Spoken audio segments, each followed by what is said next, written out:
This is the Turnbull where the legend began. On the 18th of July, many proud Turnbulls and their families will be in Hawick. Along with their chief, they will witness the unveiling and commemoration of a magnificent monument for an act of true courage.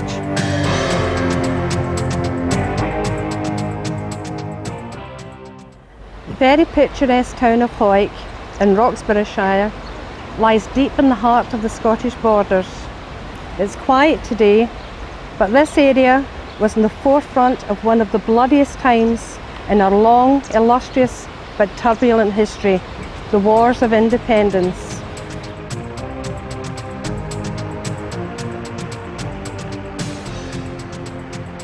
If you wander around the town, you soon see that one name is very prominent: Turnbull. How did this come about, and where did the name come from?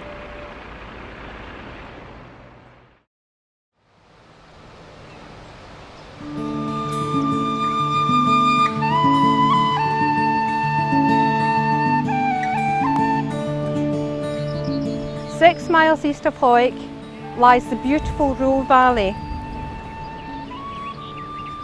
Bedroe Castle once stood here. It was reported to be the largest stronghold in the area. There's not much of it left today, but excavations show that it had an oval-shaped enclosure measuring about 66 yards by 43 yards. There were probably 5 circular towers in the outer wall. A track led to it from the river. The castle was built by the Commons, another notable name in Scotland's history. The murder of Red John Comyn on the 10th of February 1306 in Dumfries by Robert the Bruce improved Bruce's political ambitions by such an extent that within weeks he was crowned King of Scotland at Scone. The death of Red Comyn saw their lands forfeited to the Douglas family, and they in turn installed the Turnbulls. They proved themselves as loyal to the Douglases as they were patriotic to their king. Bedroe thus became the main seat of the Turnbulls and lay in their heritable possession until nearly the end of the 18th century. The castle unfortunately was destroyed, like so many others, by an English raid in 1545. So who were the Turnbulls, and why have they a right to be proud of their ancestry? In time they became a famous border reiver clan, seated not just at Bedroe Castle, but also just across the Teviot at Fatlips Castle atop Minter Crags,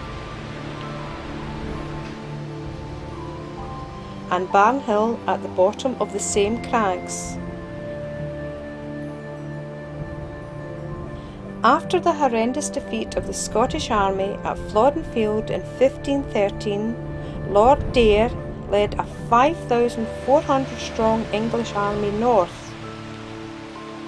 It was the heroism of one George Turnbull who rallied 700 Turnbulls along with Kerrs, Douglases and Scots that led to the defeat of the invaders further up the Rule at the Battle of Slatterford.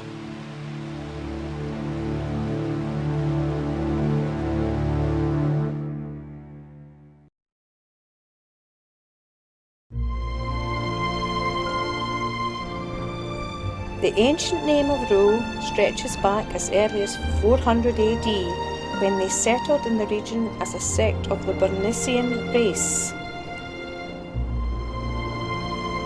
They held lairships in the area under the barony of Douglas. The name is thought to have come from the Roe water, a tributary of the river Teviot.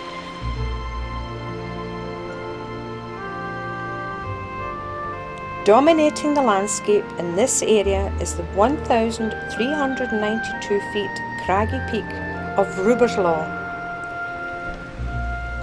Dark Ruberslaw that lifts its head sublime, rugged and hoary with the wrecks of time.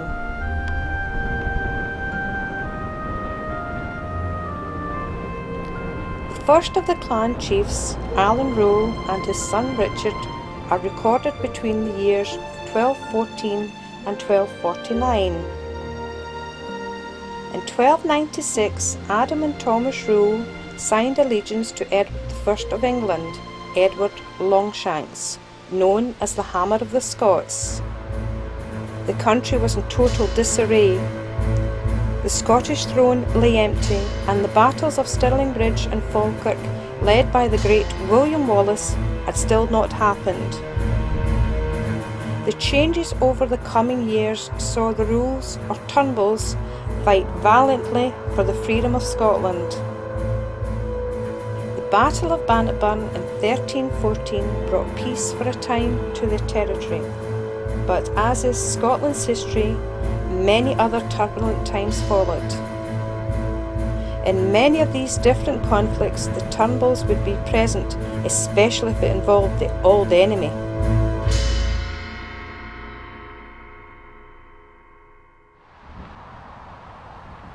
Now to the story of the heroic deed which preserved one of Scotland's most famous kings. In 1313 it is reported that King Robert the Bruce was hunting in the great Caledon Wood near Stirling.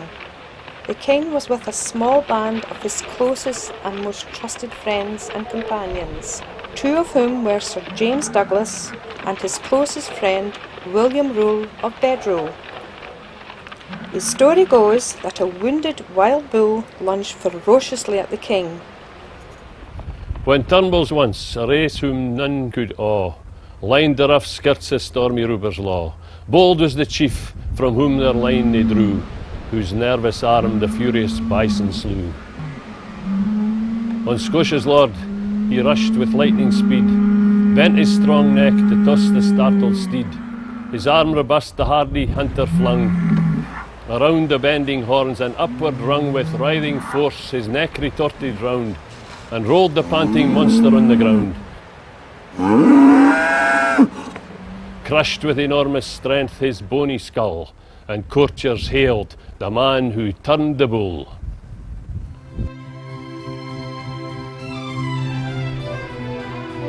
The grateful Robert said from that day hence William would be known as Turnbull, the man who saved his king and turned the bull around.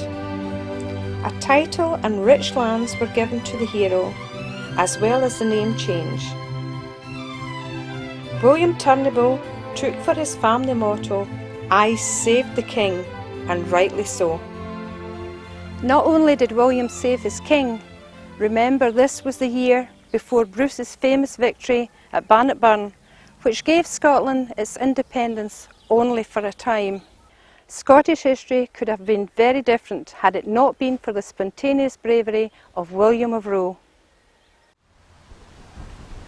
The death of King Robert the Bruce on the 7th of June 1329 left his young son David II aged only 5 and far too young to govern. He was sent to France for his safety. The country again fell into disarray. The Commons never really forgave Bruce for the murder of Redcommon. However, the Balliol family had always felt they were the rightful heirs to the throne of Scotland. Edward III of England saw his chance to use Edward Balliol as another puppet king while he held the noose. The Turnbulls took the field at the Battle of Halidon Hill near Berwick-on-Tweed on the 19th of July 1333 with William as their lead. The English army were placed on top of the hill and the Scots approached over boggy ground from the northwest. They were cut down by Edward's archers, and unlike Bannockburn, many Scots lay dead after the English victory, but the Turnbulls were true and loyal to the last.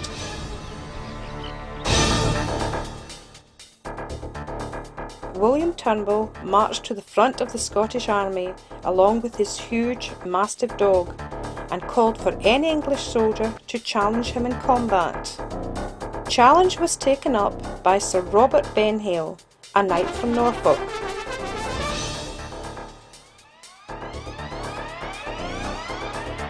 Benhill won the fight by severing William's arm by one blow, followed by another, which cut his head from his body. Before this happened, it is said that the dog lunged at Benhill, who cut the poor animal in two.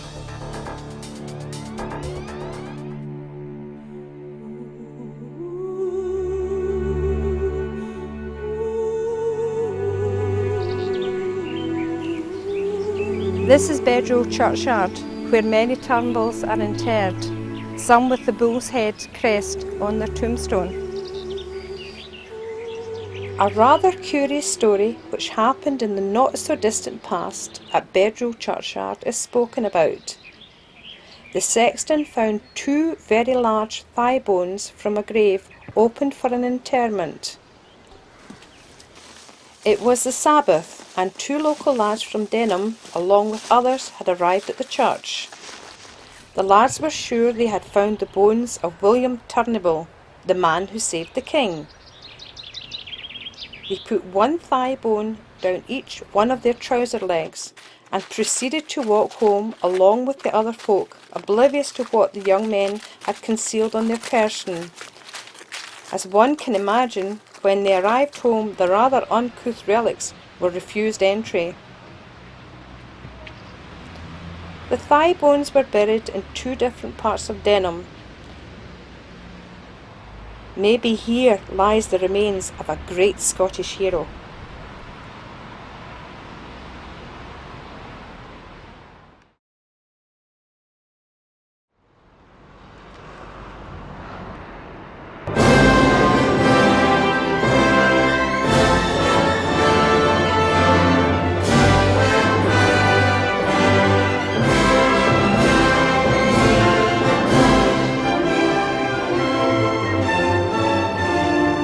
Glasgow University is one of the oldest learning seats in Scotland, with a proud history of producing first-class academics through the centuries. The name Turnbull is very significant here as another William, who, like his heroic ancestor, was prominent for different reasons. This was William Turnbull of Bedrow, who lived from around 1400 to 1454. He studied at St Andrews University, graduating as an MA in 1420. William held a variety of clerical offices before being translated to the See of Glasgow in 1448, when he was created Bishop of Glasgow.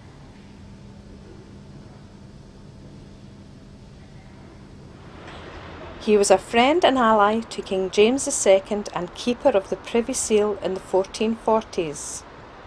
The king, encouraged by William, wrote to Pope Nicholas V, asking for the granting of a papal bull for the erection of a theological seat of learning in Glasgow. This was granted, and the university was founded by the tireless work of William Turnbull. He continued to advise the king until his death on the 3rd of September 1454. The university lost its founder and greatest defender, but as I look around today, what a testimony this is to him. This magnificent piece of regalia is the university mace, the symbol of academic authority, and it bears the arms of Bishop William Turnbull. The mace was crafted in 1465 and is made of silver. It was taken to France for safekeeping in 1560 during the Reformation, another turbulent time in Scotland's long and bloody history. The mace was returned in 1590, and after all these centuries is still carried in the front of the rector on ceremonial occasions.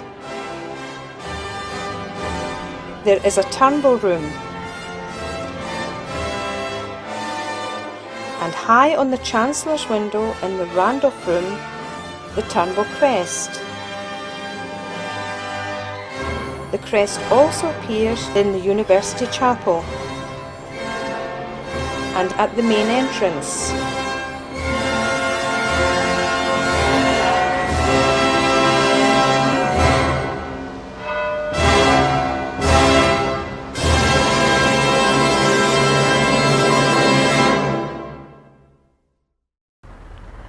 Jedburgh Abbey has a prominent connection to Bishop William Turnbull. This was one of the 4 great border abbeys built in the Middle Ages within the Scottish borders, and like the others was in the thick of the wars of Scottish independence.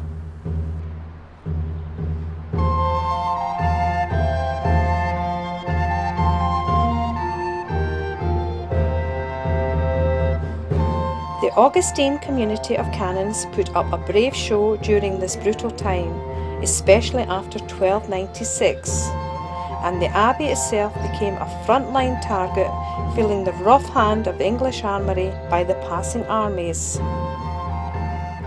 The abbey was founded by King David I of Scotland in 1138. The area had a long association with Christianity, and he was also responsible for the founding of other abbeys. He wanted to demonstrate to the English that the Scots could build on a grand scale close to the much disputed border. This is the north transept. Bishop William Turnbull, who was born in Roxburgh, is credited with the first major reconstruction of this part of the abbey around 1450. The plan was to create a larger and more rectangular shape. The eastern wall was to be left blank to house elaborate altar pieces and illuminated by the huge traceried windows built in the north and west walls. Could this be the Turnbull coat of arms on the north gable? He is also responsible for alterations to the chapel on the south side of the choir, and you can see his coat of arms on one of the chapel buttresses.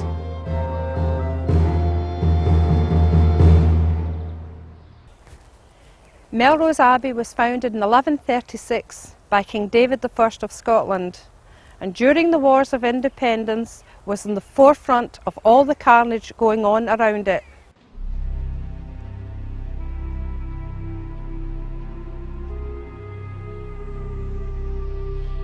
The king was extremely generous with his wealth when it came to the question of money to build these magnificent buildings.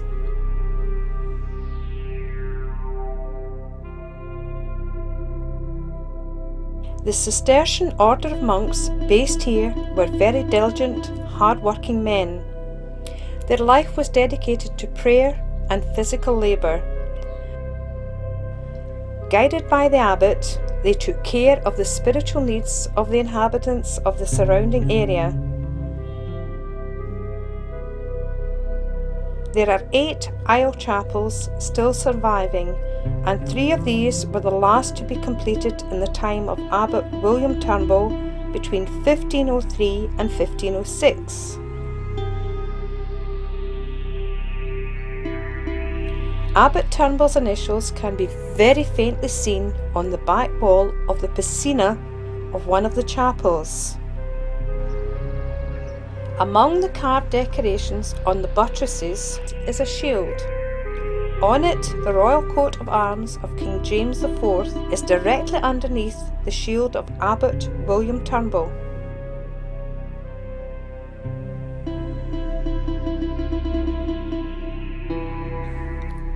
The army of King Edward II of England sacked the abbey in 1322, and Bruce helped the monks to rebuild it. There are 2 legends, one that on his deathbed Bruce had instructed his heart to be interred at Melrose. The second was that he had instructed his friend Sir James Douglas to carry on a crusade to the Holy Land, and on the death of Sir James in Spain it was returned to Scotland. And so, in 1333, the heart of King Robert the Bruce was interred at Melrose in a casket, his body having been interred at Dunfermline Abbey on his death in 1329. This brings us to a fitting end in the clan's history and links us back to William Rowe, who in 1313 killed the charging wounded beast and saved his king.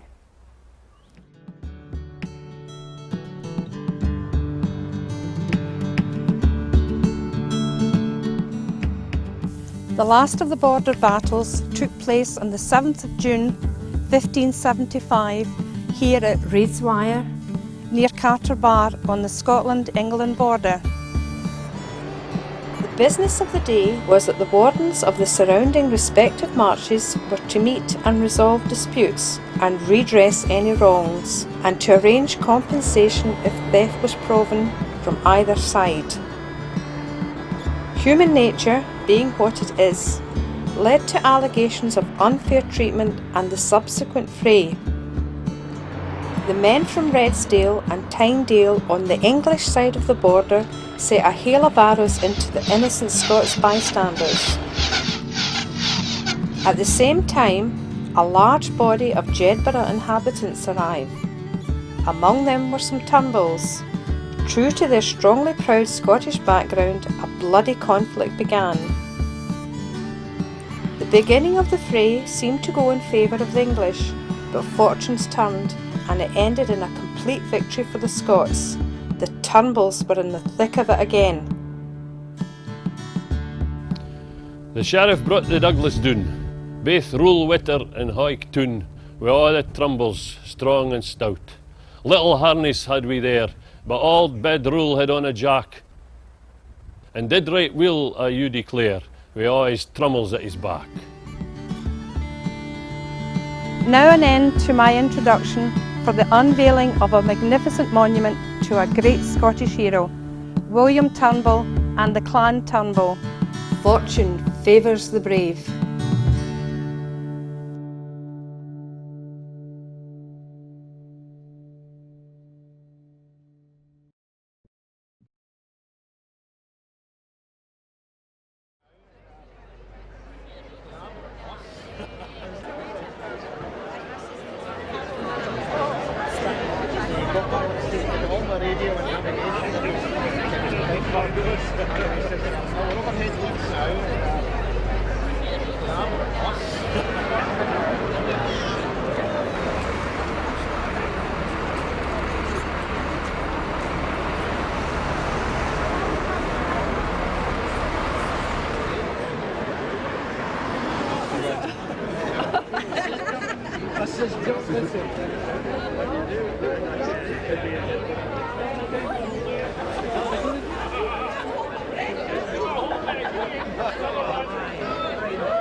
Assemble along here, just round the corner there. The pipe band will be in the front, and when you're given the order, follow the pipe band and columns of three. Anybody got any questions?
Well, good afternoon, ladies and gentlemen.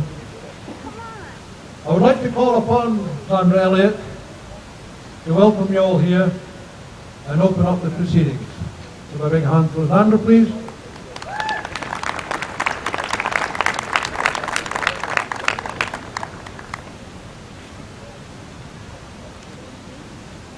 Good morning to you all, ladies and gentlemen.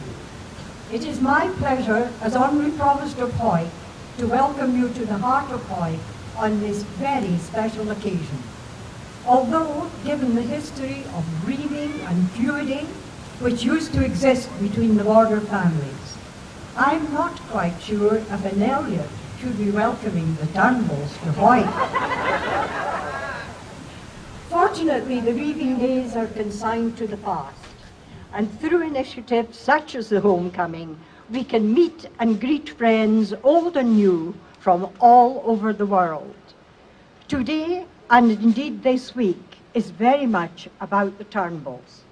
It is a great opportunity to put into effect the clan objectives of developing cultural exchange between Turnbulls worldwide and promoting an awareness of the clan history and heritage.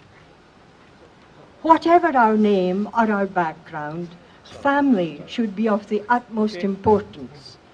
It was, I think, the American comedian George Burns who said that perfect happiness is having a large, loving, caring, close-knit family in another part of the world.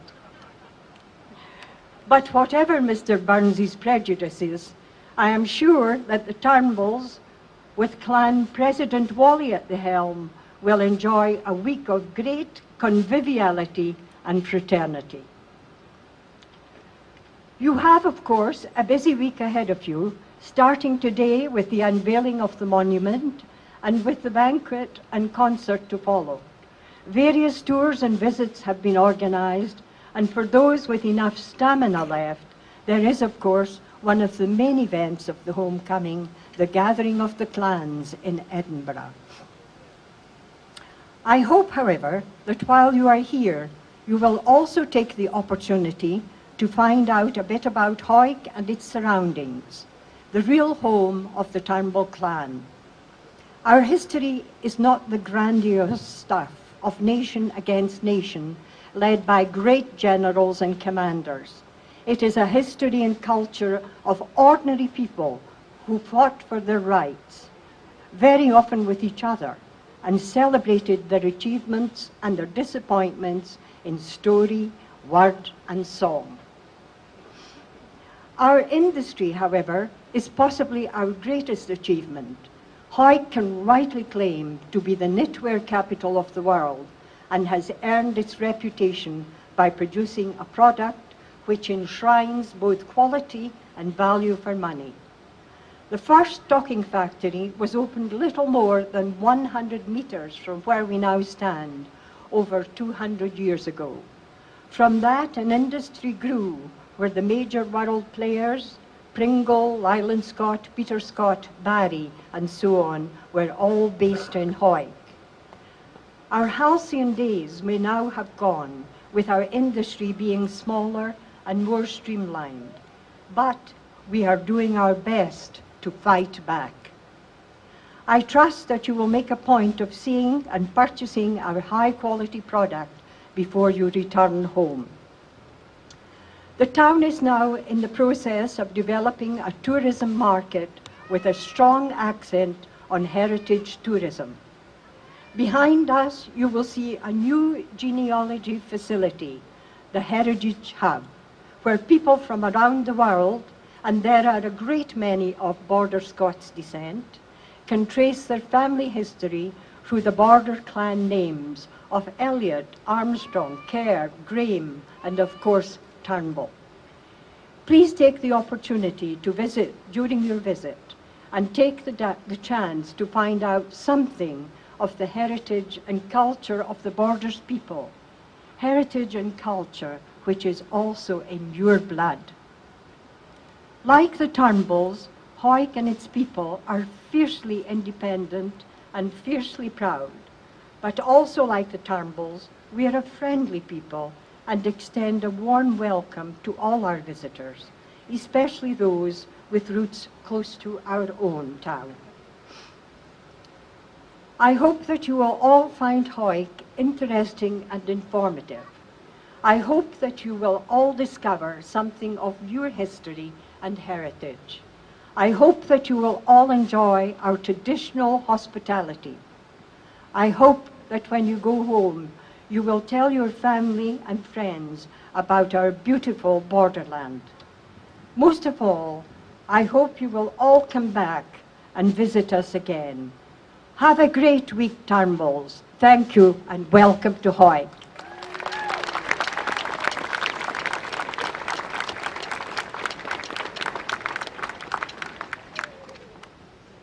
Thank you very much, Sandra. I'd like to call upon the chief of the Turnbull clan now, Wally Turnbull, to say a few words. Wally.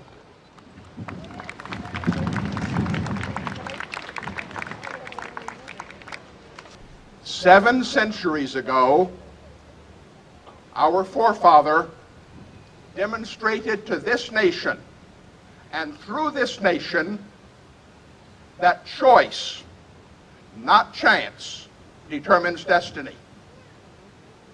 We are gathered here today to commemorate that choice and to celebrate that destiny. We are going to unveil a magnificent work of art that captures and contains great detail of an historic act. Nothing can capture or contain the spirit of a people committed to the concept of choice, dedicated to all that is good in our heritage, presented to the people of Scotland by the Turnbull Clan Association in honor of William Rule and John Fisher Turnbull. I give to you Angela Hunter's Turning of the Bull.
Ladies and gentlemen, I'll give you Tom Knox. And John Cunningham.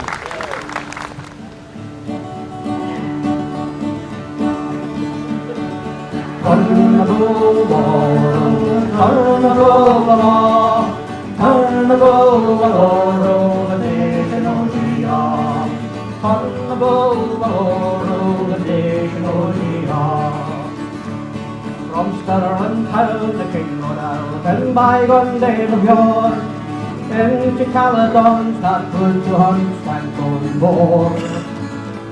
The chase of old was hard and fast, the king rode pay the ford, but put in a Torrington through the king's blood even more. Turn the bull, turn the bull, Turnbull, the nation O.G.R. Turnbull, the nation O.G.R. In sunlit play the king released, out Belfast by his side, as trembling earth gave warning to a monstrous roaring tide. In wounded rage the beast bore down upon both king and steed, but stallion and the king were saved, well was a man would be. Turnbull, Turnbull, the nation O.G.R. Turnbull, the nation O.G.R.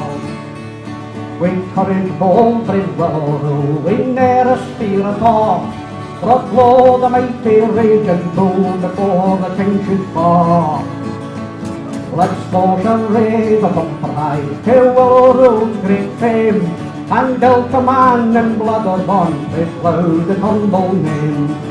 Turnbull, Turnbull, Turnbull, the nation O.G.R. Turnbull, Turnbull, Turnbull, the nation O.G.R. Turnbull, the nation O.G.R. Thank you very much.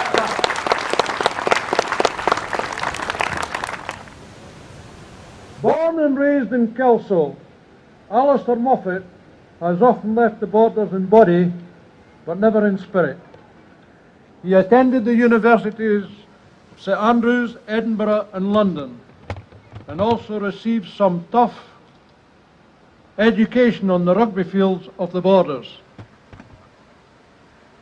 In 1976, Alistair took over the running of the Edinburgh Festival Fringe, and in 5 years made it the largest and most dynamic arts festival in the world. It was during his time there that he grew tremendously, and many famous names emerged as major talents. Alistair then moved to Scottish television and rose through the ranks to become director of programmes. On the way, he made several award-winning documentaries. After a period as chairman of Scottish television, he returned to the borders to work and live. Alistair also founded the Borders Book Festival, which takes place in Melrose each summer and continues to grow.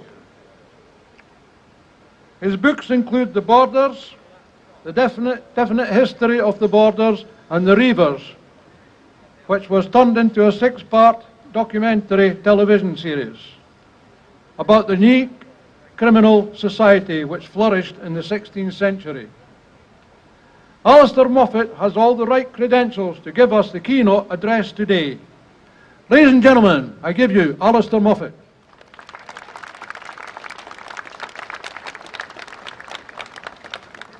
Thank you very much indeed for that kind and very detailed introduction. You've done your research. Next time I make a documentary series, I'll call you. Thank you very much indeed, Wally, and the Clan Association for inviting me to talk to you today. It's a great honour. It's also something which I'm very emotionally attached to. My mother, Ellen Irvin, was born and raised about 60 yards from here in Allers Crescent, and I knew this part of Hawick very well indeed. My goodness, how it has changed. There was a cinema on this site for people who didn't know, and my mum took me to the pictures, as it was called, in those days in the 1950s when they had continuous programs, when the films ran all the time. It's the origin of the phrase, "This is where I came in."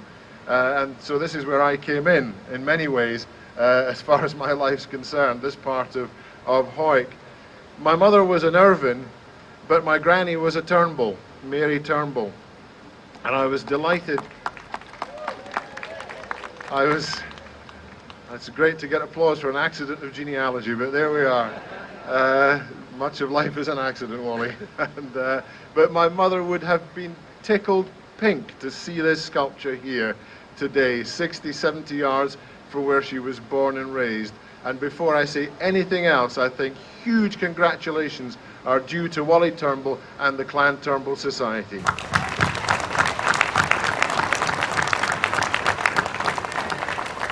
And also, now that the shroud has been removed, I think congratulations to the artists who created this wonderful sculpture.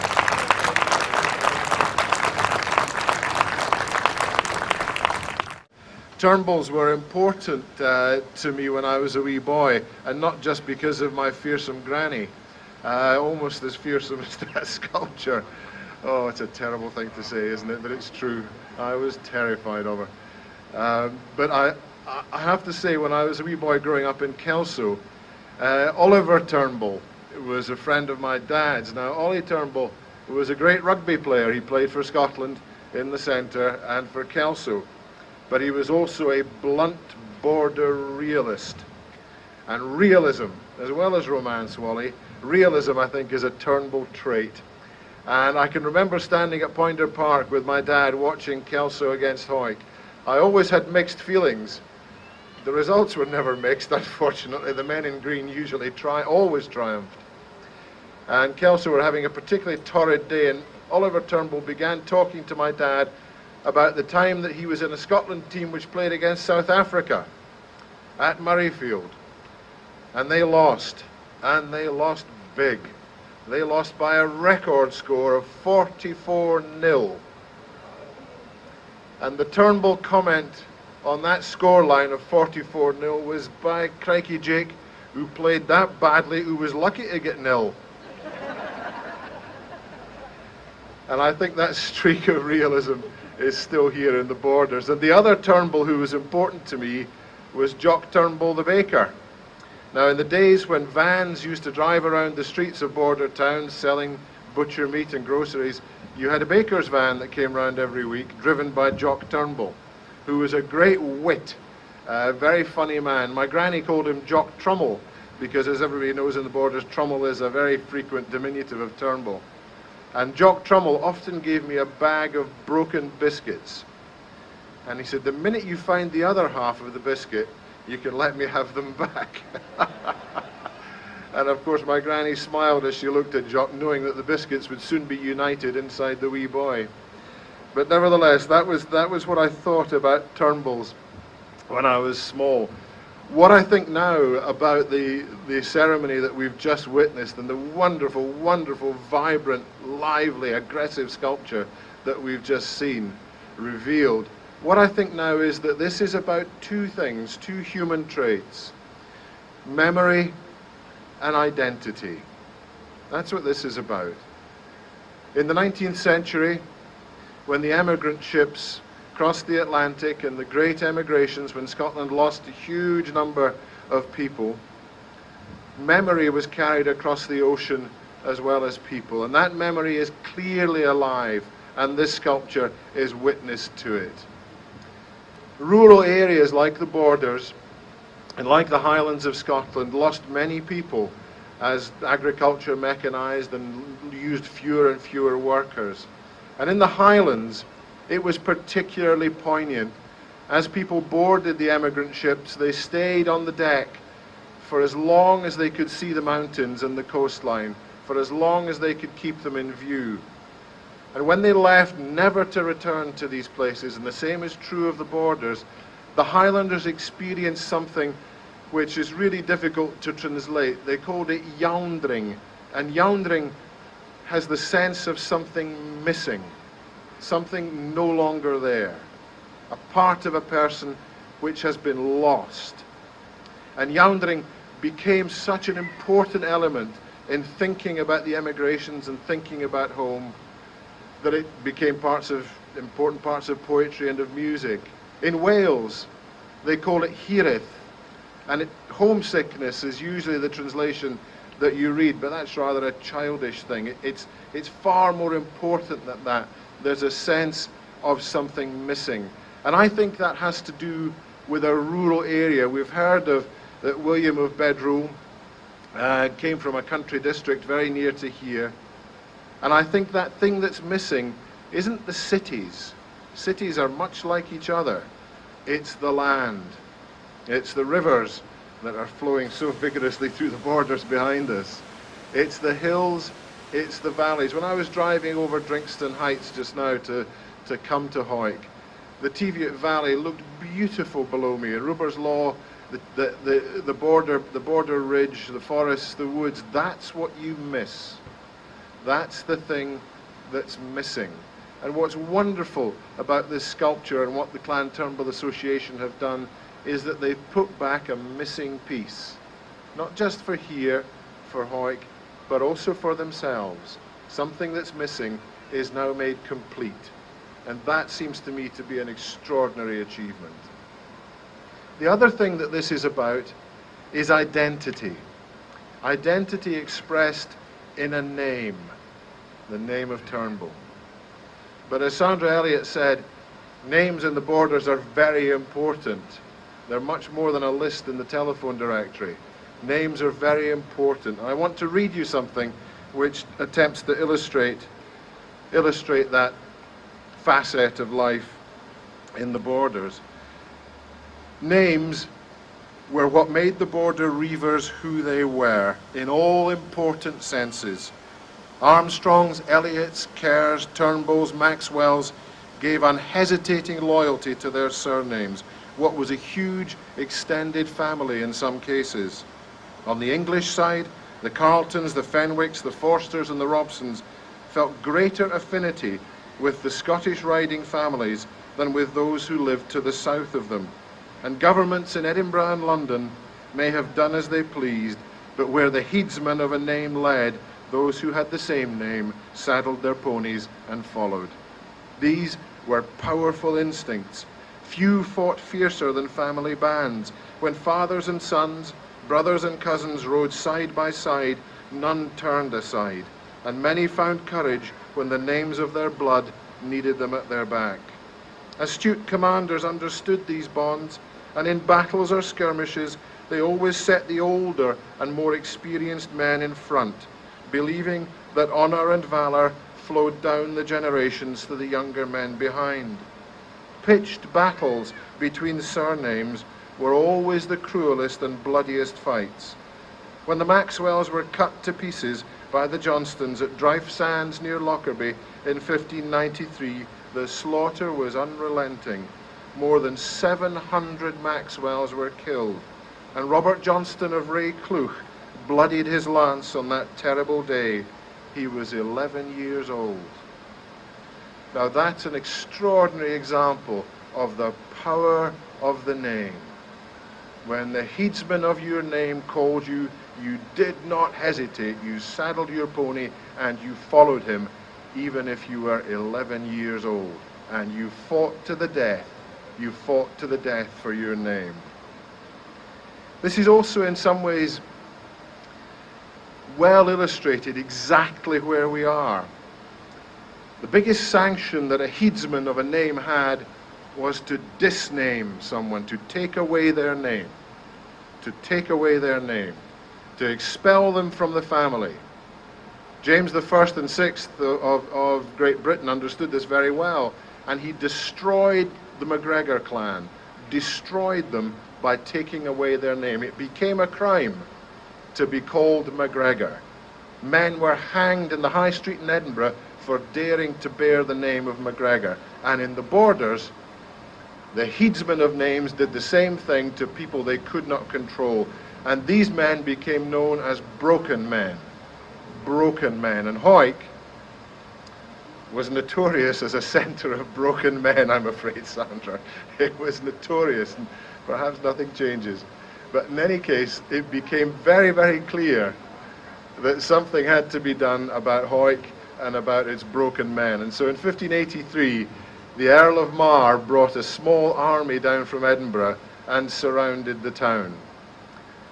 And they promised to fire the place unless the broken men, the men who had lost their names, were given up. And so they were. 50 of them were rounded up. Some were sent off to Edinburgh for trial, but 18 of them were tried here, right here. And they were bound hand and foot, and they were held wriggling and screaming with their heads in the Teviot until they drowned. Cheap, very cheap, Very direct, very quick, and very effective. Crowds as large as this were made to watch this. They were made to watch this. And that's what could happen to you if you were a broken man, if you were not someone who possessed a name. Their only crime was that they had no name. They did not have a name. And so in finishing, what I want to do is to congratulate Wally Turnbull and Clan Turnbull again for remaking something that was broken in a place where much was broken. I want to congratulate them for an extraordinary act of memory, of identity, and in a way of romance, for this is a romantic story. It's wonderful to see it commemorated here. It's been a privilege to have something tiny to do with this, and I'd like to congratulate the Clan Turnbull Association.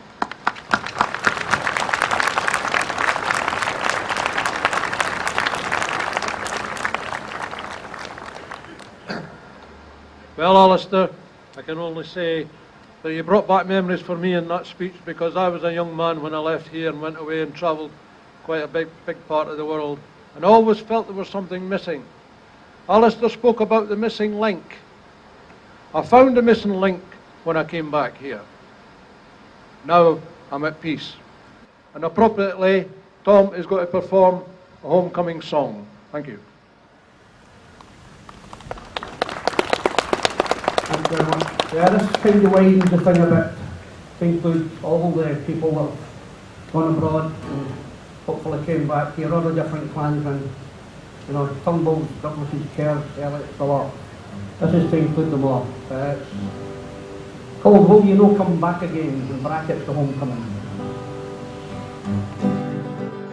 Will you no come back again, ye exiles o'er the main? These border hills cry out to you, will ye no come back again?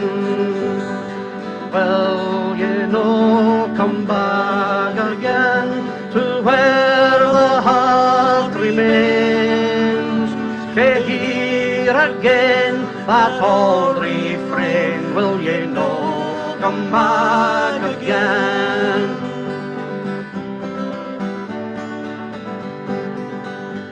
Come back to Tweed and Liddesdale, to Ettrickdale, sae braw, in Yarrow Vale and Teviotdale, oh welcome wait ye all. Will ye no come back again to where the heart remains, to hear again that old refrain, will ye no come back again?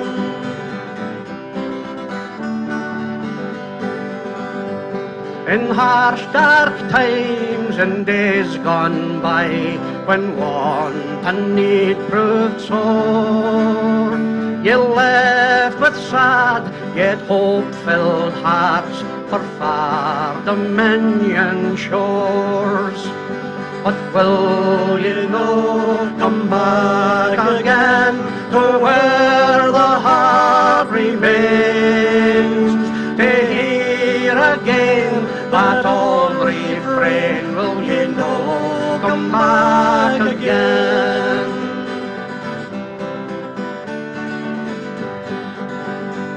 Come hame, ye Scots and Elliots, Armstrong and Turnbull tae. Return ye Kerr and Douglas men, you've been our long away. Will ye no come back again to where the heart remains, to hear again that old refrain, will ye no come back again?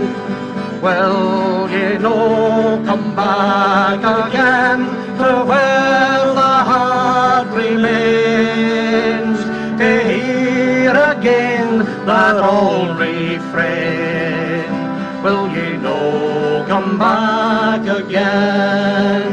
Will ye no come back again.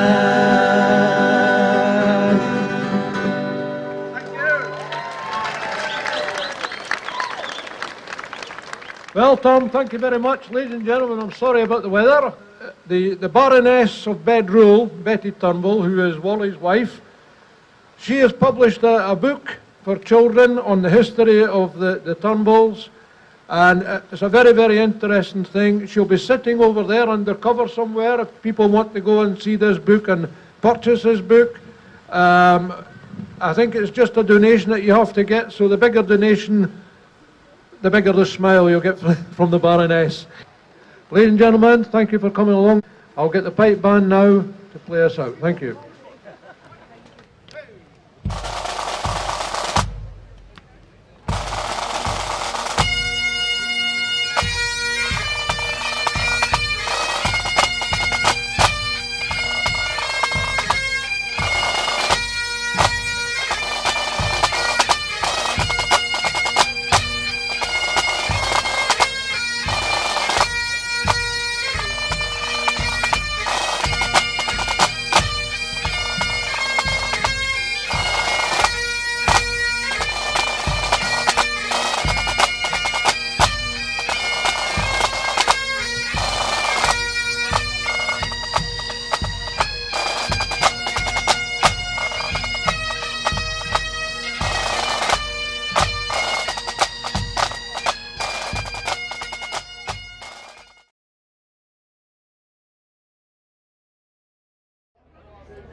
Ladies and gentlemen, welcome here this evening. I would like you all to stand up now and please welcome the top table. Thank you.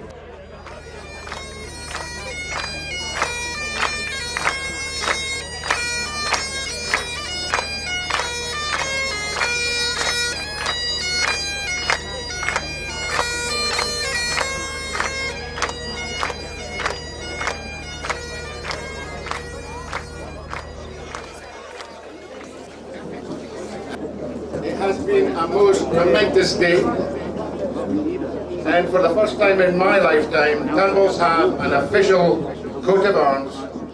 We have followed our standard, and we have a magnificent monument, and I welcome you all from near and far to celebrate this day.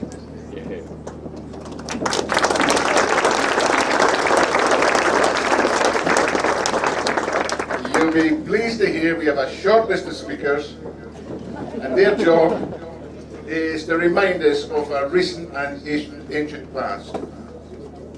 Already we have been greatly entertained by Alistair Moffat. Unfortunately, he's not with us tonight, he has a prior engagement. Time is short, so I'll get straight to the action. Tonight, it is a special pleasure to welcome ex-Provost Myra Turnbull, MBE, who is already well known to many of you. She is a lady of stature who has devoted much of her life to public service, not least the many and long hours in the early days when she supported her husband John in starting up the Clan Association. Without that drive and hard work, it is unlikely we would all be gathered here today. It's true. Our own experience over the past few months as a committee only goes to heighten our awareness of the power of work that Myra and John undertook in those early days before the advent of computers and email. I now invite Myra to toast her late husband John and tell us of the early years of the Turnbull Clan Association.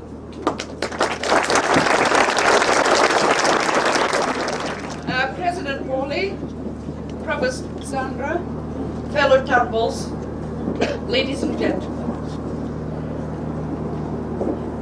It's a special honour for me and my family, indeed a privilege and pleasure, to be invited to address you on this very auspicious occasion.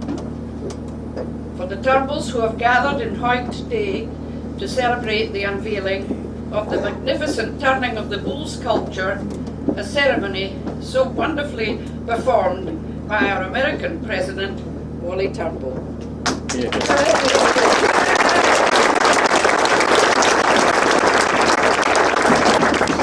Today's events would not have been possible if it had not been for Wally's dream and vision driving him on, and we congratulate him on the fulfilment of that dream, which must give him great pride and satisfaction. Well done, Wally, and of course we mustn't forget who had a big part to play in all this too, Angela Hunter, the very talented artist and the mastermind.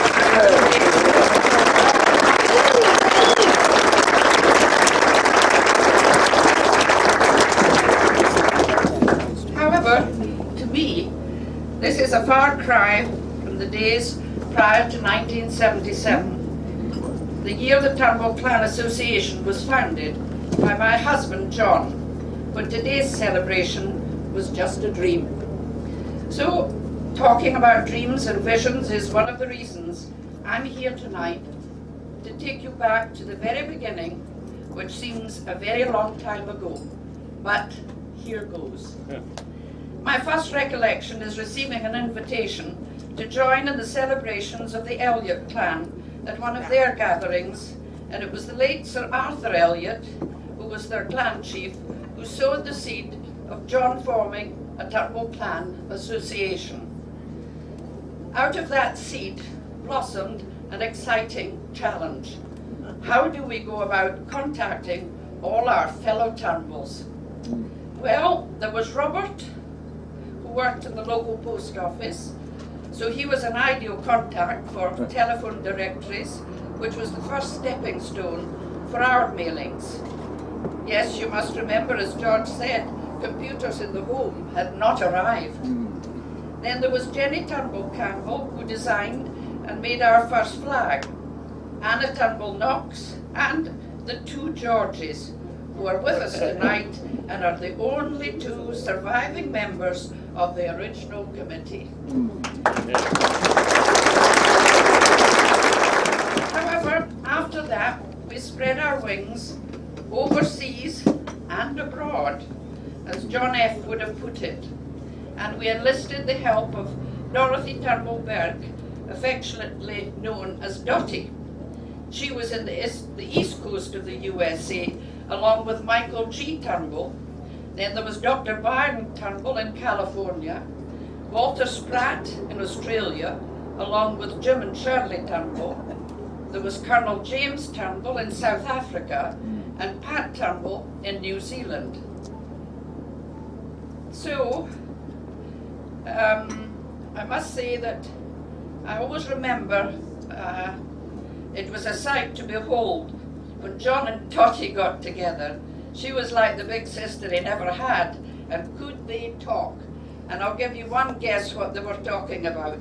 The subject, of course, was always the Turnbulls.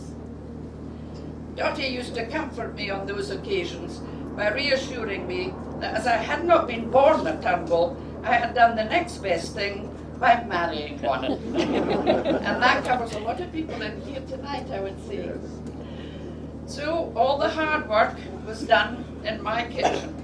The typing of the newsletters, addressing the envelopes, sending out the application forms for membership, to get in the money to enable us to organise our first gathering. So when the big day arrived and our flag was flying high at bedroll, there wasn't a prouder man in the kingdom than my beloved husband John.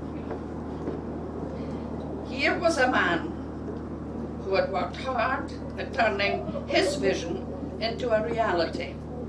And because of his inspiration and dedication, here we are tonight, 32 years later, strengthening the bonds.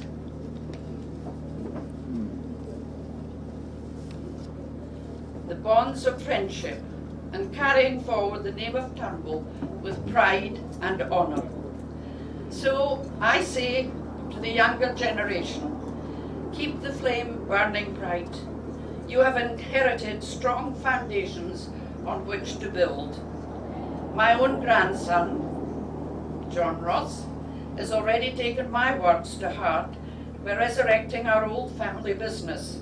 But of course our family motto, fortune favours the brave, has been instilled into my children and grandchildren. And I know when his time comes, Ross will carry on his grandfather's good work for the Turnbull clan, which is, after all, his inheritance. So, ladies and gentlemen, fellow Turnbulls, there ends my story, for the moment. To my Turnbull cousins, I wish you a wonderful week in our beautiful borderland, and I look forward to renewing old friendships and making new ones. So to finish off with one of my husband's famous Turnbullisms, it's been a great pleasure to welcome everyone from overseas and abroad, especially in this homecoming year. Thank you.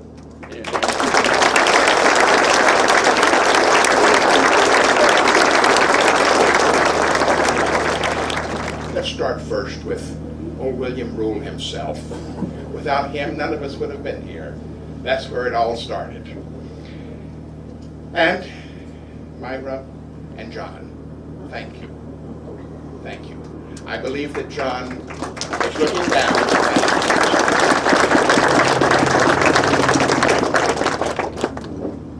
And since Norman is going to be giving the other thanks, I think that he probably won't think to thank himself,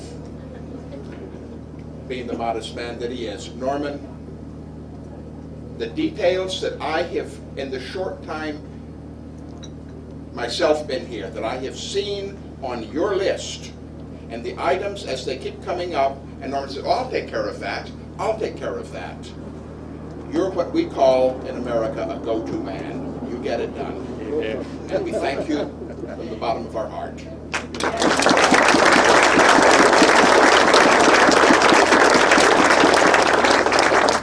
A couple of quick items of important business. Each year, the Turnbull Clan Association chooses one member to grant a special award, the Clan Member of the Year Award. This year, unfortunately, the recipient of that award cannot be with us. He's officiating at a wedding today. But it is my great honor to award the Clan Member of the Year 2009 to Father William David Turnbull. William Turnbull, like his namesake, both in the beginning, and for Bishop William Turnbull, who founded Glasgow University, is a man of great faith. He is a priest in the Catholic Church, a man of very modest means. He is one of the foremost experts on Bishop William Turnbull and on Glasgow University.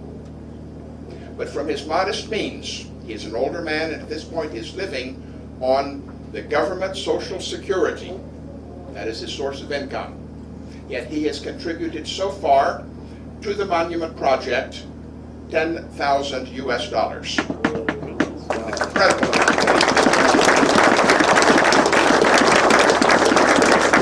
And after, interestingly, he did not know that he was going to be named the Clansperson of the Year.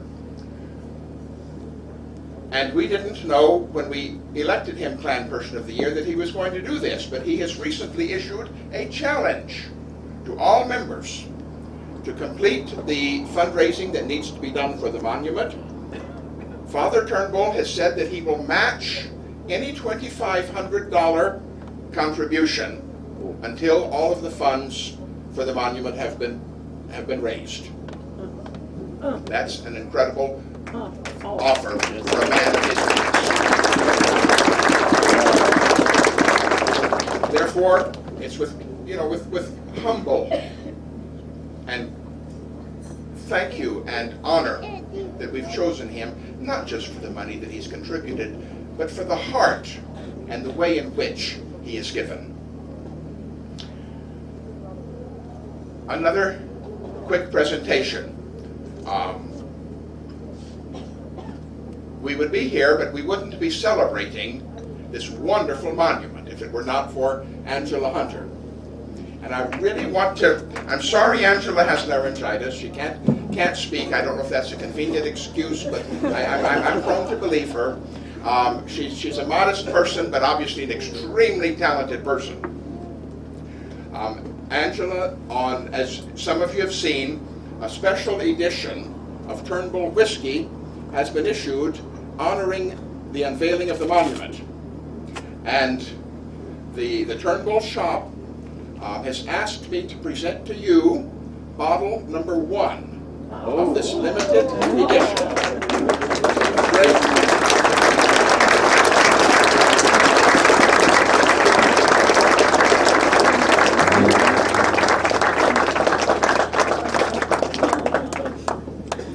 We asked Angela not just to make us a monument.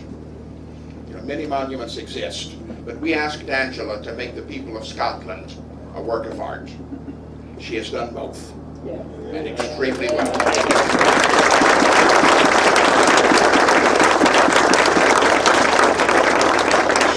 Speaking of that monument, why? Why would we have wanted it? Well, of course, it's a beautiful thing. Now you see it, you say, why not? Of course we wanted it. But in the beginning, what was the idea? What was the drive that caused us to want to have a monument like this here? Well, there's several reasons. One is the story itself. This fantastic story that deserved to be presented in a bold statement for all to see and all to enjoy.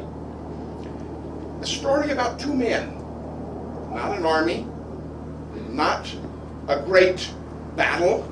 Most monuments are put up because that man led our troops to kill more of theirs than they killed of ours. This monument's not there for that reason.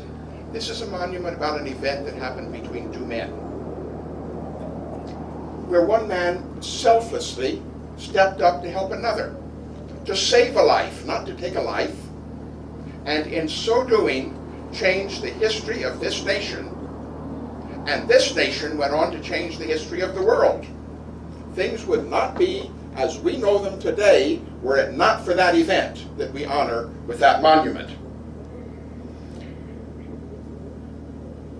I've been asked to speak a little bit about the migration of the Scots to the New World.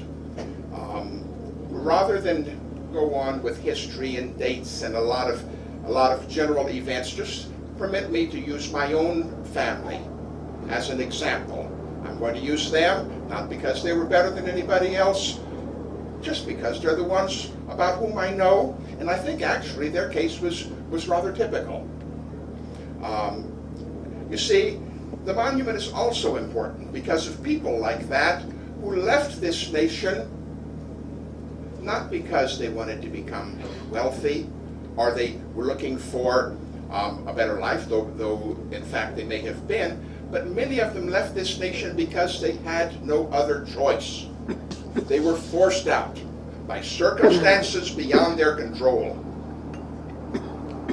In my case, our ancestors who left Scotland did so because they backed the first Jacobite rebellion. And that didn't work out so well, as you recall. They moved on.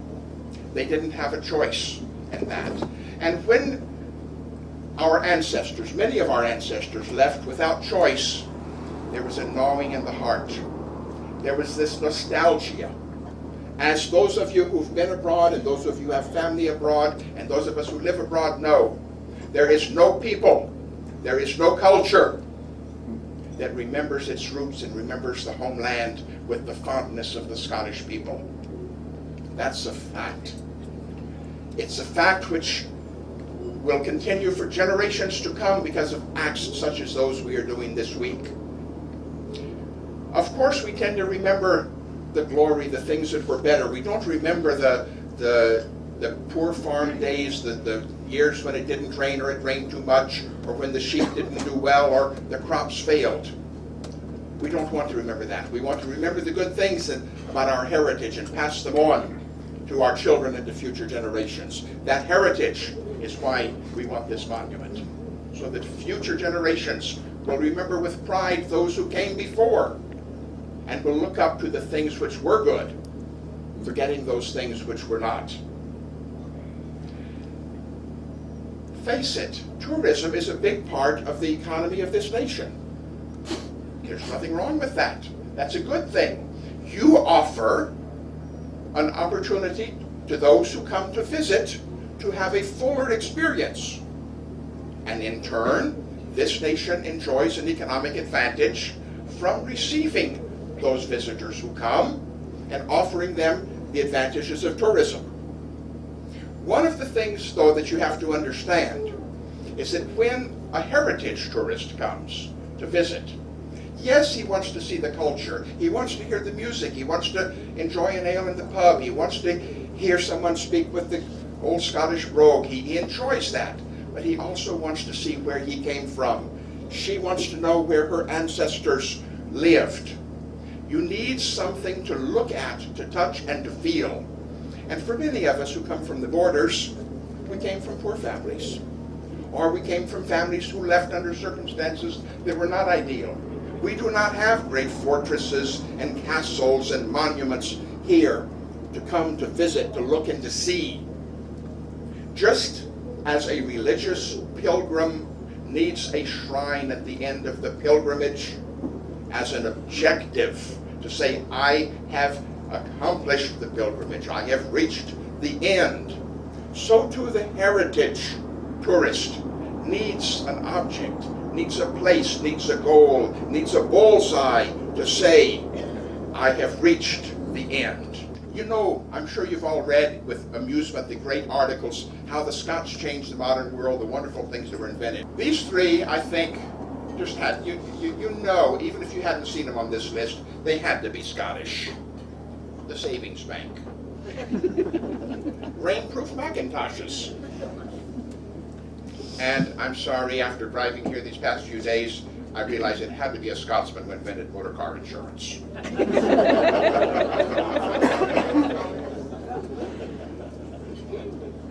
Now what? We have this wonderful monument. Where do we go from here? Well, we enjoy it. It is a magnificent piece of artwork. I was so thrilled this afternoon to be sitting in the little car park in front of the Heritage Hub over there, and I saw back-to-back 3 families with very young toddlers coming up to look at it, to touch it. Of course they wanted to sit on it, but it was wet with rain and that was it. It was slippery and it wouldn't have been wise. but it was being planted in their minds as something special, something beautiful. Later they will understand the event, but right now they can already understand the power and the beauty of the sculpture itself. Live with it, touch it. We have completed the setting of the monument. Now we begin the enjoying and the sharing of it. Touch it, live with it. Let stories grow from it. I have it on good authority that rubbing the horns brings good fortune. I also have heard that rubbing other things increases the family size, but I don't know that to be a fact. Enjoy this. Live with it and remember that we have that monument, we have the life that we enjoy today, all because William Rule grabbed the bull by the horns. That's my story and I'm sticking with it.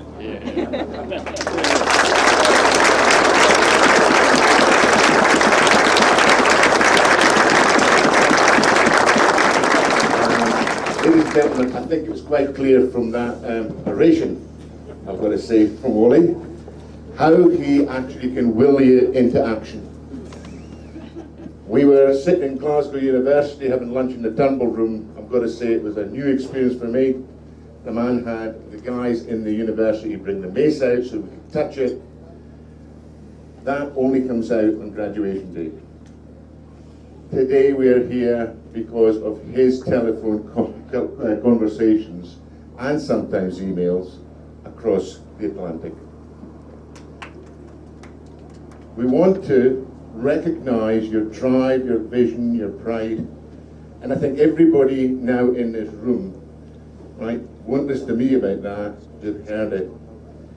So Wally, if you'd like to be upstanding 1 minute, we have a gift here from the Turnbull Clan Association in Scotland.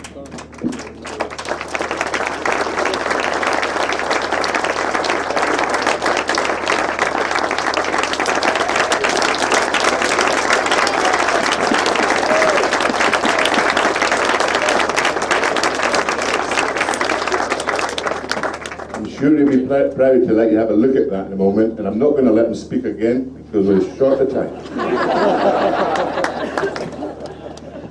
But please do come up, say hello to Wally, right? Have a look at this. It was a Hamish Smith creation, and I've got to say we are very, very pleased with what he's done for us. Today, along with many, many people, and George and Norman will be talking later about the people who have helped and supported us. But in particular, I've got to mention a committee because I doubt if anybody else will. Right? Norman, if you could stand up, Norman. Norman is our own Cecil B. DeMille. He's currently producing a DVD, a potted history of the Turnbulls. First time ever. It's going to be very exciting, I've got to say. Please buy it because it comes on sale end of August, beginning of September. Thanks very much, Norman. That's Norman up there in his fundraising days. Anyway, Halidon Hill, as you may know, is not a happy hunting ground for some Turnbulls.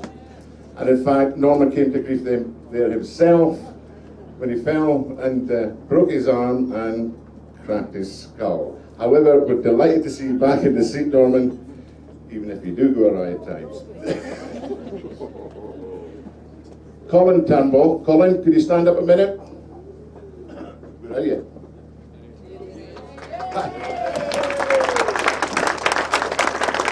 Ladies and gentlemen, this is our membership secretary, worked long and hard, and I think you've written to what, 1,200 people up and down the country, inviting them to come on board for the association. It's £10 a year.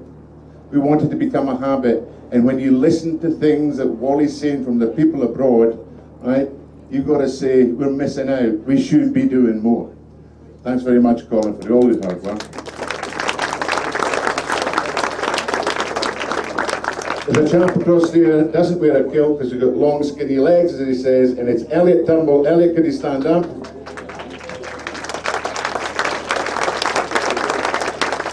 Elliot's a liaison officer with the States, and I hear that you've been invited across for next summer to go to, is it the Blue Mountain Games?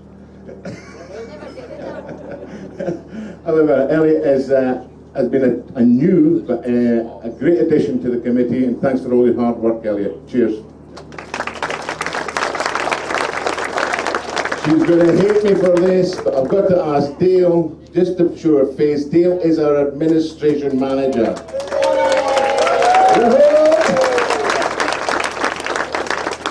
She is my sister, and I will be paying for that for some time to come. However, it got her a new computer. Our old computer was being so hard pushed with the amount of emails and documentation that was going through that thing. We really had to upgrade. So at least Dale got something out of that. But Dale, I don't think we could have done it without you. Thank you very much indeed. And finally, Councillor George, who you just heard speaking there, right? You may have heard of our VAT wrangles. He has flown in high places, Wally, to try and get some money for you. He has been to Alex Salmon and no less than Alistair Darling. I think Alistair had other things on his mind at the time, but George is not going to give up. He is largely responsible for our funding applications, which I've got to say I would stay away from, like with a, you know, I wouldn't touch it with a barge pole, right? And of course, organising this magnificent tent tonight. So George, thank you very much indeed for a job well done. And I would now ask you to give us the toast to our friends and guests.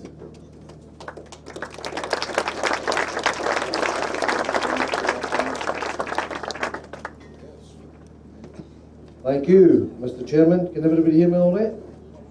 Mr. Chairman, Mr. Wally Turnbull, chieftain of the Turnbull clan, Provost Elliot, ladies and gentlemen, friends and guests. I thought I'd refer to the dictionary to find the definition of friend, and it is as follows. One joined to another in intimacy and mutual benevolence, apart from sexual or family love. I thought that was a bit saucy, so I moved on to guest, which states a person entertained at one's house or one table. Well, here at tables. But also it can be, of course, a paying friend or boarder or a person lodging at a hotel. And the third definition of a guest, which I found rather strange, or an animal or a vegetable parasite. I think we'll rule that one out. Assembled here tonight, we have many friends indeed, and it is a pleasure to have our guests from home and abroad, which reminds me of our founder chief, John F. Turnbull, who was famous for a babble, once or twice. At council meeting, John was referring to our triumphant rugby team a few years ago, I hasten to say, but at that time, stating his case for a civic reception, reminded his fellow councillors that the White rugby team was so famous, they were known at home, abroad, and even overseas. John won the day and the reception took place. I have to say, John was larger than life, and believe me, it was great fun to be with. We have only 6 on the committee to pull this fantastic project together, as 2 previous members unfortunately had to resign due to other commitments. But I would like to pay tribute to their contributions, and I'm pleased that both are with us tonight, and that was Ross Irvin, ex-Provost Manny Turnbull's grandson, who, as you know, has the Turnbull Whisky Emporium. And secondly, Brian Turnbull, who was heavily involved with the Sky Jump, which was one of our many fundraising projects to come towards the statue.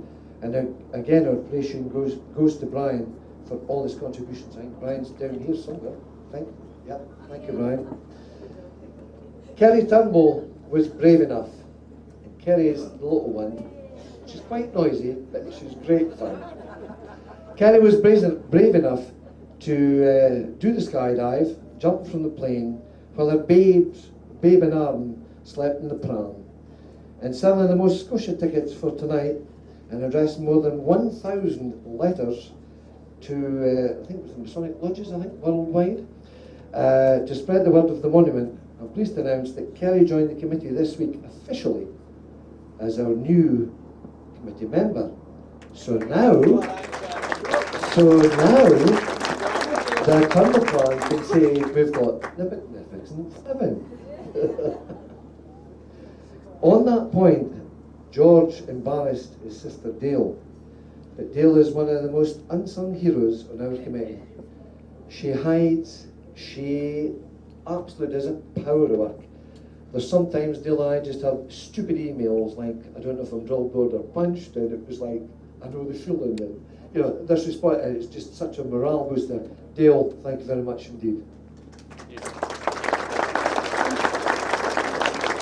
It is absolutely tremendous to see as many of our overseas visitors, and we thank you for your commitment to the clan and boosting our tourism locally and further afield in these difficult financial times. I would like to mention two of our guests with us tonight. They went the extra mile and more, and I thank you most sincerely for that. I'm going to ask Jim Robertson and Linda Cornwell to stand up, take the applause.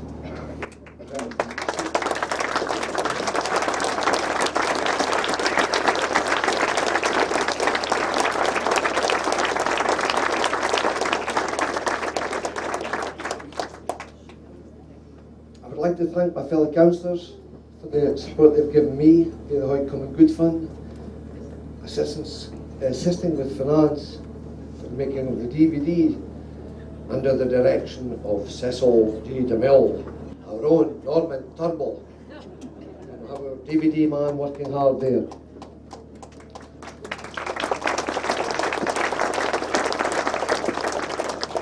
I think it only right that the assistance that's been given to this organisation by Lindsay Wood and Rachel Husker at the Heart of Hoyk has been second to none, and they excelled themselves this morning. It was a shame the weather changed on us, but they worked their cotton socks off, and thank you. We have had support and encouragement from so many of our fellow clans and friends, and I'll mention just a few. I'm not into the Mutual Admiration Society, but I think it is important just to give you a flavour of the commitment to this project. We have had letters of support and apologies from Lord and Lady Lothian of Montevid, the Earl and Countess of Minto, Lord and Lady Elliot, the Right Honourable Alex Salmon, First Minister for Scotland, Michael Moore MP, John Lamont MSP, the Duke and Duchess of Buccleuch, on whose ground it used to be, and it was presented to the town for the use and benefit of the community for such event as our event here tonight. Absolutely brilliant. It has been a privilege to work with my fellow committee members and all the citizens from our friends who have helped us in so many ways, from financial donations to helping fundraising projects and to goods in kind, and I can say it is greatly appreciated. I thank you, and I apologise if I've missed anyone or any group. Okay. So, I thank you for supporting the Turnbull Clan Association Scotland here today, because without you, the day would not have been a success, and the success it has really been, and I can assure you it will be a day you will remember. Ladies and gentlemen, will you rise and join me with a toast to our friends and guests? Friends and guests.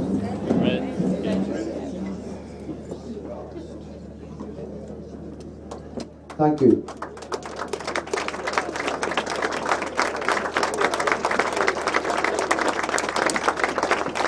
Thanks very much. George assures me he's okay. I think somebody asked him to buy a round of drinks.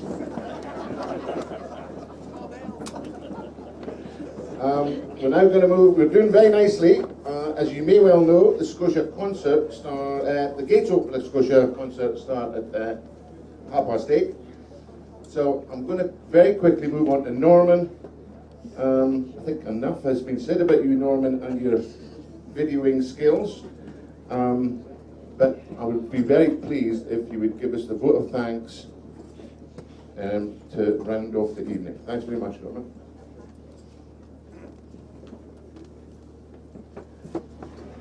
Mr. President, Mr. Chairman, Provost, ladies and gentlemen, on behalf of the Turnbull Clan Association of Scotland, it gives me great pleasure to stand here this evening and give my thanks to everyone associated with today's great event.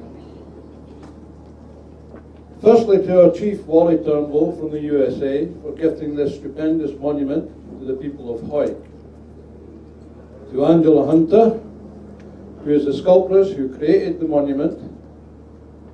To Betty, or Baroness from Bedrow, who worked hard in the States publishing the Bullseye, and to Elliot, who coordinates with Betty on this side of the Atlantic. My many thanks to our Lord Provost, Zandra Elliott, for her warm welcome at the civic reception in the Town Hall this afternoon. Zandra involves herself vigorously in all the projects to do with Hawick and its people. My thanks to Kevin Crawford and his staff for a wonderful menu, to the Hawick Pipe Band,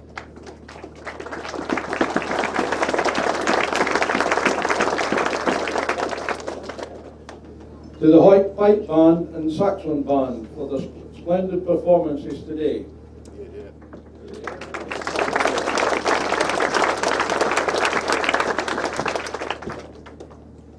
And to Tom Knox, I take my hat off to Tom for his composition of a song he wrote for the clan and his well executed delivery.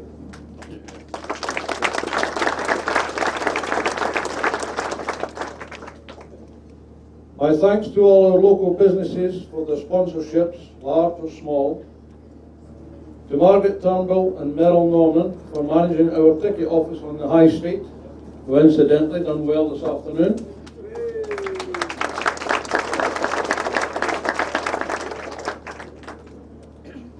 I would like to thank Douglas Miller and Helen Moore.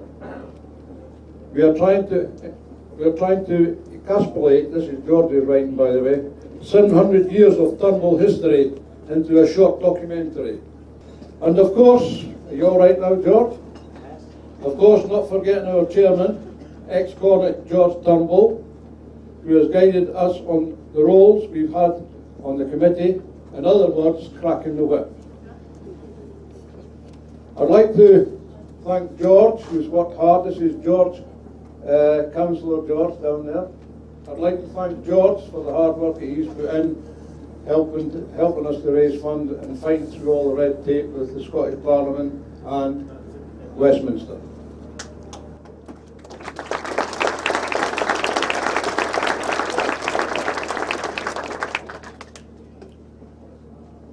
I would like to apologise if I've missed anyone else out, but I don't think anybody has been missing and given thanks tonight. I think we've covered it pretty well.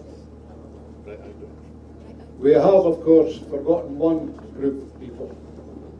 A group of people that formed in Hawick, I think it was just this year, I'm not quite sure. They invited me along to look at something that they're doing for the schools and bringing the young people of this town and making them aware of the events of the common ridings and what they're all about. Ladies and gentlemen, I'm referring to a group called the Bright Eyed Daughters.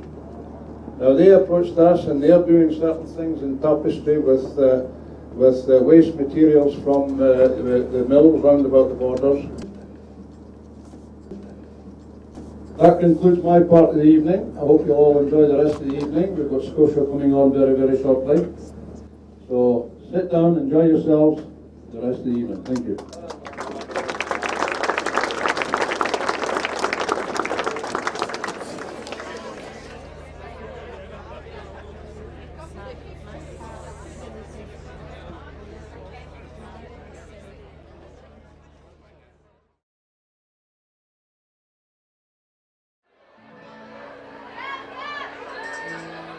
This is a song we wrote especially for the Turnbulls, and it's called I Saved the King. And the CDs are on sale over there.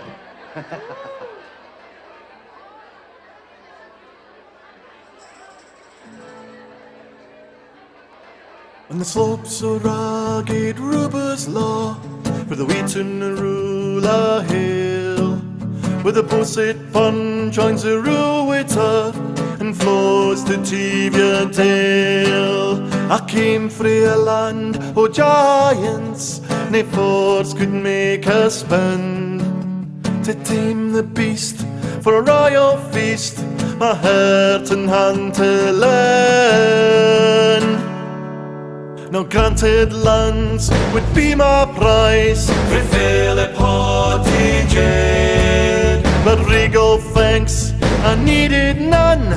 For him my blood I shed, till age condemned my aching limbs, wi' Douglas and Hallett and Hill, and wi' my dug and a Lockerbie lick, my loyal blood did spill. I saved the king, I saved the king, in the ancient woods of Caledon, saved King Bruce's loyal throne. I'm William O'Rourke, and I turned the bull. When the beacons blaze for Reed's Wire, on the Carter bar, and out with a sword to Sclater Ford, the Scots and Cairns and there'll be Turnbulls on Ancramore, frae Banhurst and Normandy, to avenge the Deedman's Hack and the old enemy. I saved the king, I saved the king, in the ancient woods of Caledon, to save King Bruce's loyal throne. I'm William O'Rourke, and I turned the bull. So if you should unearth my banes among bedroom he stays, or interred on Denham Green, where laid and sung my fame, you can it's me with the size and girth, back to your ring, the muckle banes of Turnbull and shouts, I saved the king, I saved the king, I saved the king, in the ancient woods of Caledon, to save King Bruce's loyal throne. I'm William O'Rourke, and I turned the bull, I turned the bull, in the ancient woods of Caledon, to save King Bruce's loyal throne. I'm William O'Rourke, and I turned the bull.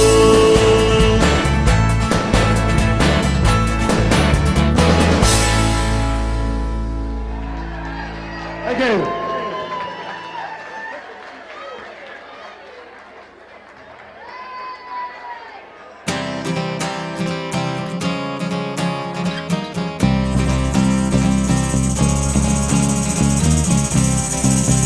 Well, my name is Willie Roo, and I'm glad to shake your hand. I've lived here happy all my days in our dear borderland, where the Teviot meets Rule Water, there's a valley green and fair, and you'll always find a welcome frae my kinfolk biding there. Now we're no short of nobles, who've castles and who've tours, and now our kin are fairmen folk, our paths are lined with lures, our limbs are aye was reeking, who've aye a song to sing.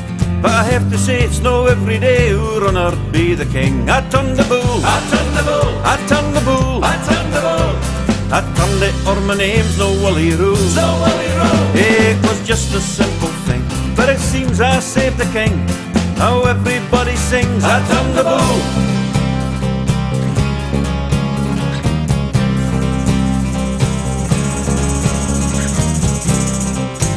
Now the king he went out hunting with soldiers to defend, but I hadna seen a muckle bull come charging up the glen. The king just looked fair helpless till the soldiers ran away. I said, I'm Willie Rule, that's just a bull, and I turned the beast away. Now I have seen a flock of swans fly our Ruper's Law, and I've often seen big buzzards chased away by a wee craw. I've even seen wee Jenny wrens let blackies share their bush, and I've never seen the likes of me shake hands with Robert Bruce. I turned the bull, I turned the bull, I turned the bull, I turned the bull, I turned it, or my name's no Willie Roo. So Willie Roo, it was just a simple thing, but it seems I saved the king. Now everybody sings, I turned the bull.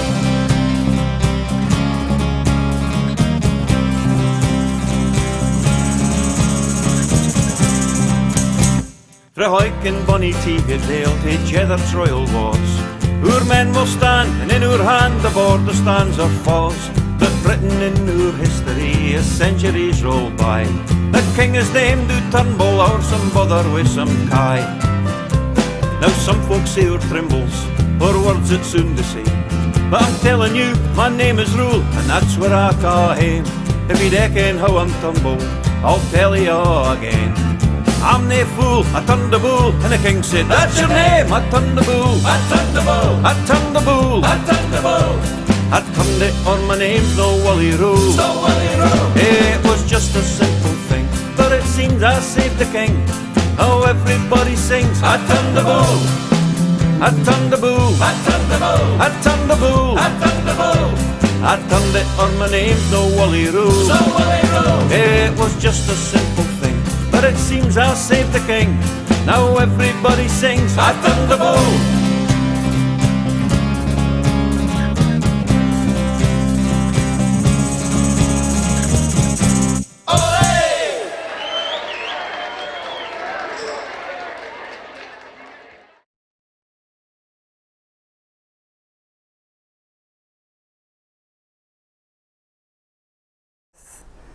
I mean, the whole thing, because it was a piece that had a lot of movement in it, it was quite a challenge.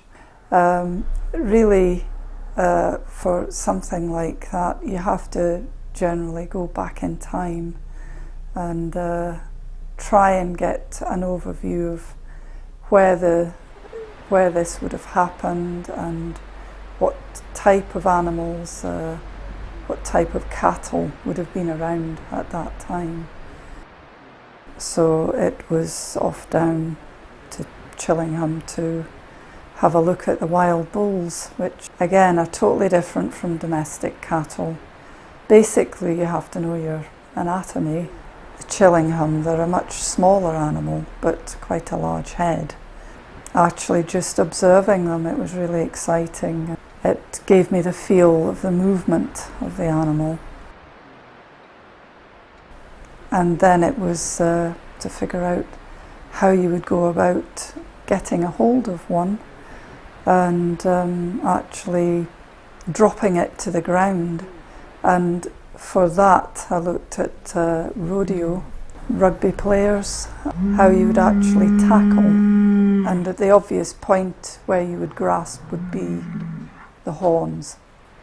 So putting the two together was the next thing. This friend of ours, John Bem, was 6'4" and very well built. So he was the first model for the maquette, which was the small wax version.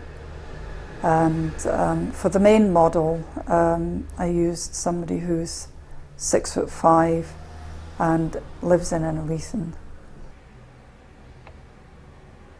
If I was stuck for a model, it was a basic grab anybody that was around at the time. This was the first drawing, just to get the feel of movement. It was scaling up for the armature, which was the major piece of work. Building something that was strong enough to take the weight of clay. And for that, my husband did the welding on the metal frame, which was bulked out with plywood and block foam, and then carved with an electric saw to get the basic form underneath. And then about 4 inches in depth of clay covered the whole sculpture. And in the end, I used about 1.75 tons of clay.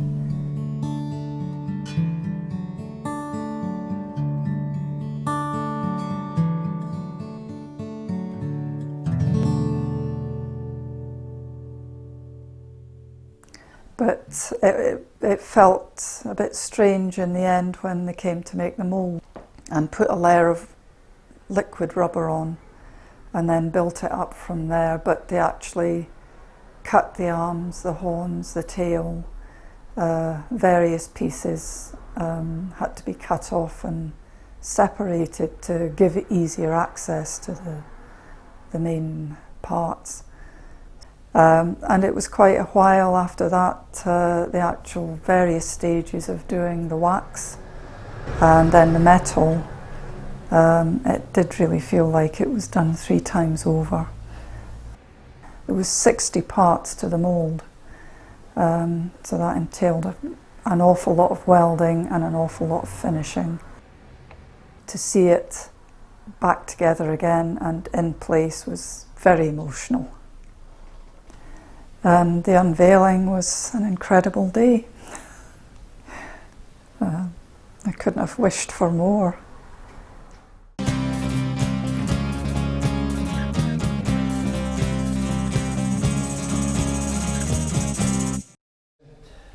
I'm Councillor Stuart Marshall. I represent Hawick and Denham on Scottish Borders Council. I think the events of July the 18th was a weekend in Hawick's history. I think it'll be a long, long time before people forget the whole weekend. It was just fantastic. The monument that was unveiled, I think that will serve Hawick for many, many years. I think it will also bring a lot of tourists to the town. And you can see at the moment from the amount of people that are visiting it and getting their pictures taken with it, it's going to be a huge benefit for Hawick. It's right in the heart of the civic space. It couldn't have been in a better place. But the feedback in the town, I know, is it's been a superb success so far. I think also I'll always remember the dinner. It was a fantastic evening, and I'll never forget the words of Wally Turnbull when he addressed the company, and he said that the Turnbulls didn't need to come to Hawick to put this monument. And I'll always take that away because that's very true. But at the end of the day, they did choose to come to Hawick and unveil this monument. And that's a credit to everybody involved. There was a lot of hard work involved, and I know from the council, we are indebted to the Turnbull clan for making this happen in Hawick. I'm very excited to hear about the possibilities of a Turnbull trail being organised within the Scottish Borders, and again this is a big plus for bringing tourism into the area. The Scottish Borders Council, from my opinion, must support this, and I'm sure that if they get the support like they have in Hawick at the moment throughout the borders, then it will be a great achievement for the Turnbull clan. The muckle banes of Turnbull shouts, I save the king, I save the king, I save the king. In the ancient woods of Caledon, to save King Bruce's loyal throne, I'm William O'Rule. Like Turnbull, like Turnbull. In the ancient woods of Caledon, to save King Bruce's loyal throne, I'm William